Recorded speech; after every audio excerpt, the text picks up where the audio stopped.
Okay, so imagine this. You're minding your own business, right? Maybe microwaving some, I don't know, day-old pizza, and boom, your partner gets a text. Okay. Not like, hey, pick up milk. No, it's a full-on, we are soulmates, destined by the heavens confession from a lifelong family friend. Wow, okay. That's quite the opening salvo. Seriously. Suddenly your life's a soap opera. Maybe with like carrier pigeons delivering dramatic scrolls. Right. Nuts. Well, what's immediately striking is how something seemingly stable, this long-term family friendship, can just suddenly detonate like that. This throws everything off balance. Exactly. And this isn't just some random person. Yeah. This is someone they've known forever. And she hits peak delusion, unloading on our listener's partner, who's a doctor, by the way. Ah, the doctor factor. Right. Super helpful guy, always giving advice, referrals. Never weird until now.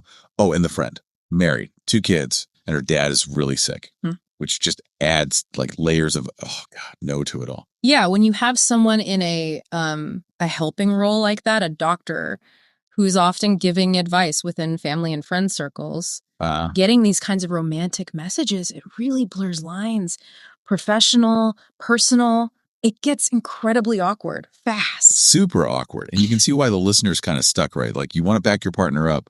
They're setting boundaries, which is good. Absolutely necessary. But then there's this sick dad and you feel this little bit of guilt. Like, are we making things worse for him by pulling back? That's the classic dilemma, isn't it? Managing your own boundaries when, other people are vulnerable or need help, especially in these really tight-knit families.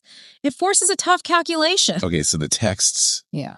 Man, they were something else. We're talking full-on declarations of love, divine intervention vibe. Divine intervention. Like God apparently shipped them and they were cosmically meant to be together forever. I'm picturing like glitter effects on the phone screen. The intensity there, especially since there was no prior hint of romance, and she's, married. Right. It does suggest maybe some kind of emotional distress, maybe a link to the stress over her father, a break from reality, perhaps? It could be. I mean, the sheer audacity. Did she script this out? Like Act 1, confess undying love via text while relative is ill.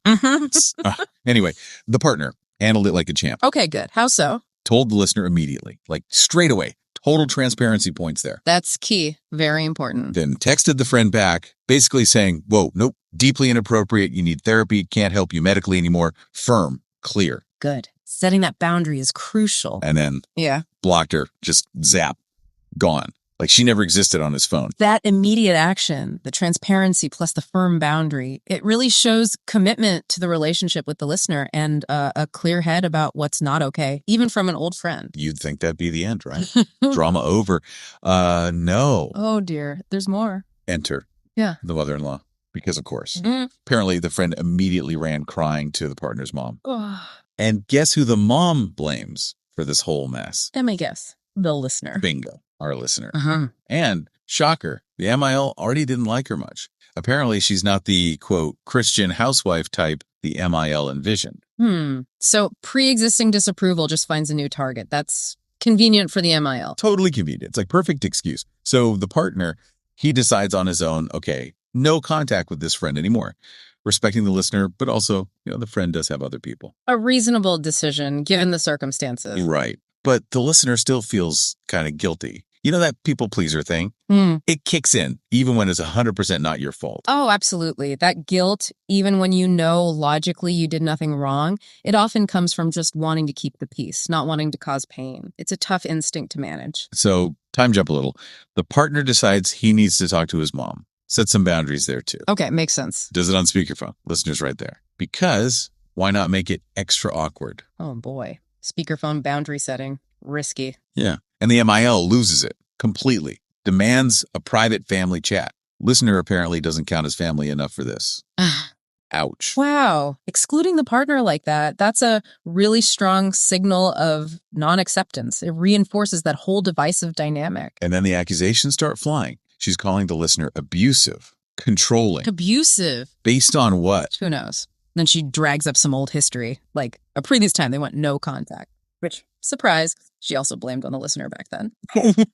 The pattern repeats. The mental gymnastics required must be exhausting. It's like reality optional. Using labels like abusive and controlling, especially dredging up the past, it can be a way to, deflect and manipulate, avoid the real issue. Seriously, the drama knob is cranked way up, but the partner, he's just done. Good. Tells his mom he's disgusted, super disappointed she hasn't learned a thing, and he needs space. Indefinitely. Taking space, sometimes that's the only way. And then he blocks her from contacting the listener, too. Like, protective shield, activated, total boss move. That's him prioritizing his partner and the relationship's health. It's a very strong, positive step, protecting the unit. Okay, but wait.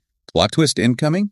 Guess who are new best buddies? Uh-oh. The mother-in-law and the ex-friend, the one who sent the texts. No, really? Yep. MIL's apparently been helping the friend out with her kids while the friend and her mom deal with the sick father. Huh. That's an interesting alliance. Right. Like, talk about a weird tag team. It really makes you wonder about the MIL's motives, doesn't it? Is it just support, or is something else going on, maybe related to her feelings about the listener or her son? Got to be some scheming, right? A secret club of disapproval and maybe shared delusions. Okay, so adding another layer here. Okay. Our listener, she has some heavy backstory. Her ex actually cheated on her while she was going through cancer treatment. Oh, that's awful. Truly terrible. Right. Like rock bottom betrayal. Yeah. So you can imagine this current mess, even though it's totally different. It triggers things, understandably. Yeah, probably kicks up all that old anxiety, that not good enough stuff, even when her logical brain knows her partner did everything right this time. That kind of past trauma, especially betrayal during such a vulnerable time, it leaves deep scars. It absolutely impacts trust and security moving forward, makes you more sensitive to anything that feels like instability. Makes sense. And apparently, according to comments on the original post, the MIL is just generally judgy. Like, she counts how many drinks people have at gatherings. Oh, one of those. Yeah. And people suspect her ever-present coffee mug isn't always just coffee. Maybe a little secret happy hour happening. Well, those little details, they do tend to paint a picture, don't they? Critical, maybe a bit hypocritical. Yeah. It adds context to the friction with the listener. But wait, the MILT keeps spilling. Yeah. Apparently, she had her son's entire life planned out. Oh, no. Let me guess. Yep. The college he should go to wanted him to move back home after, definitely wanted to pick his wife. The classic controlling playbook. Totally. Wanted grandkids on a specific schedule. Constant pressure to move back home, which he only recently started pushing back on hard. Overbearing much. That level of pre-planning someone's life, it shows a real struggle with letting go, with recognizing the child as an independent adult. Conflict is almost inevitable when they start asserting themselves. And the kicker, the final, awkward cherry on top. It's more. He's an only child, a miracle baby, because the MIL apparently couldn't have more kids. The miracle baby pressure. That's a whole dynamic in itself. Right. Plus, she apparently hates the idea of adoption, didn't want someone else's problem child. Yeah. So the fact that our listener can't have biological kids, just another reason she's not good enough in the MIL's eyes. Double yikes. Wow. That combination, the miracle baby status, the rigid views on family, it creates immense pressure and really specific, often unfair expectations. It heavily impacts how new partners are seen, definitely. Okay, so wrapping this dumpster fire up, we've got completely bonkers love texts, a swift block, a mother-in-law operating on another frequency, a weird new alliance between the MIL and the ex-friend, major past trauma getting stirred up, and enough control issues to fill a psychology textbook. This isn't just family drama, it's epic. It really is a convergence of so many difficult things: the inappropriate approach, the complicated family history, individual vulnerabilities. It's incredibly complex. No easy answers here. Seriously. Yeah. You just got to wonder, what are those phone calls like between the MIL and the ex-friend now? Are they just comparing notes? Maybe planning the wedding that's never going to happen? Who knows? One can only imagine. Anyway, thanks for diving into this unique situation with us. It was a wild ride.